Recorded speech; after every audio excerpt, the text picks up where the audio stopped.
So this update may not be as long as the previous, but boy, has a lot happened. So we'll start off this update with by far the biggest change, and that is, I managed to get this poster from the movie theater!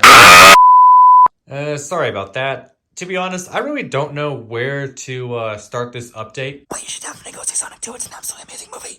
But I guess we'll start off with one of the biggest changes on the layout, in that if you look right there, you'll see a little nail in that track. And that one. And that one.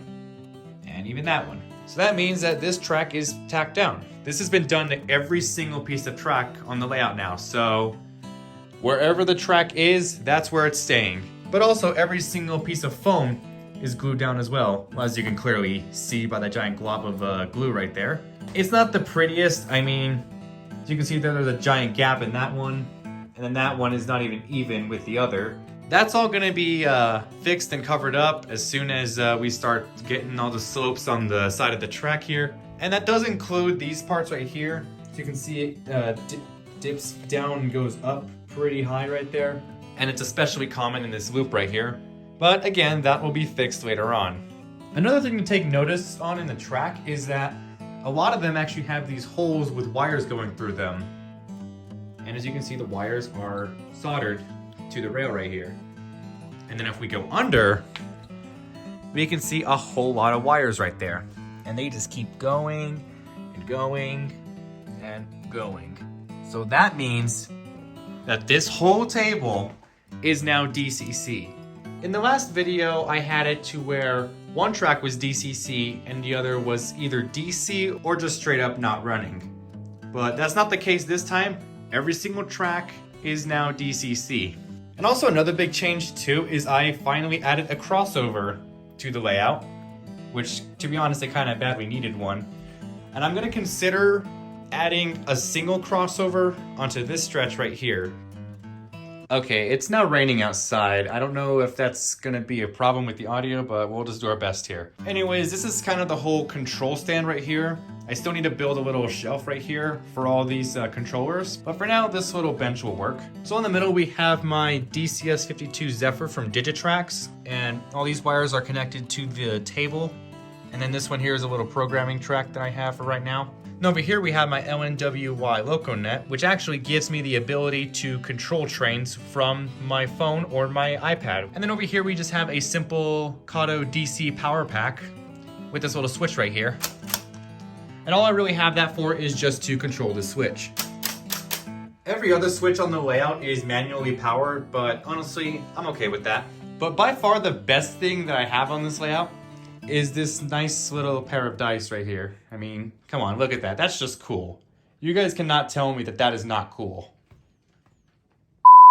So the plushies are actually gone now. Not that I got rid of them, but they're not on the table anymore. So they've been replaced by these nice little figures right here that I got for Christmas, and even this little mini Rubik's Cube. Why? Because if you look back at my other two update videos, you'll notice, compared to this one, that ledge is gone. And in case some of you are new here, basically I had a little ledge here, right where this wood is. It went upwards and went around the entire table. That's gone now, and I am so happy that me and my dad did that, because that was just ugly and inconvenient. So what I mean by inconvenient is that sometimes I'll be putting a car or engine on the track, and sometimes I won't be able to tell if it's on or not. But with this gone, I now can. Plus I get to shoot some eye-level videos and TikToks with this, so that's nice.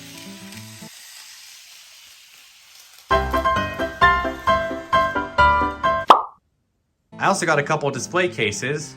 This one I got for Christmas, and this one I got just recently because I have a hell of a lot of locomotives and special cars. But not only that, I'm gonna be getting a third one right over there because that's all the N-scale engines I have on pre-order. I haven't even gotten to all the cars, all the HO stuff, or even all the custom ones that I'm currently working on. Speaking of custom ones, let's talk about a few that I've worked on. We'll start off with this one here, being the Pacific Sands sleeper car, which is an actual private car that you'll sometimes see on Amtrak. And then I also gave it some, if it'll focus here, gave it some marker lights, cause why not? give it that little bit of extra detail. Currently, I'm in the process of reconstructing Amtrak's Southwest Chief from the 1990s, around 1994, 1995. So I figured that needed a brand new superliner that was painted in Phase 4. So why not the Transition Sleeper? It's an appropriate car for that time era, as these cars would have been brand new at the time. At one point I had a spare BNSF shell, so I decided to convert it to BNSF 4729, which has a BNSF war bonnet, or fake bonnet, whichever you prefer calling it, shell over its engine compartment, but it is a Heritage 2. And also has some Heritage 1 doors on the very side of it. So recently, Kato announced a new run of P42s, and one of those was going to be number 161.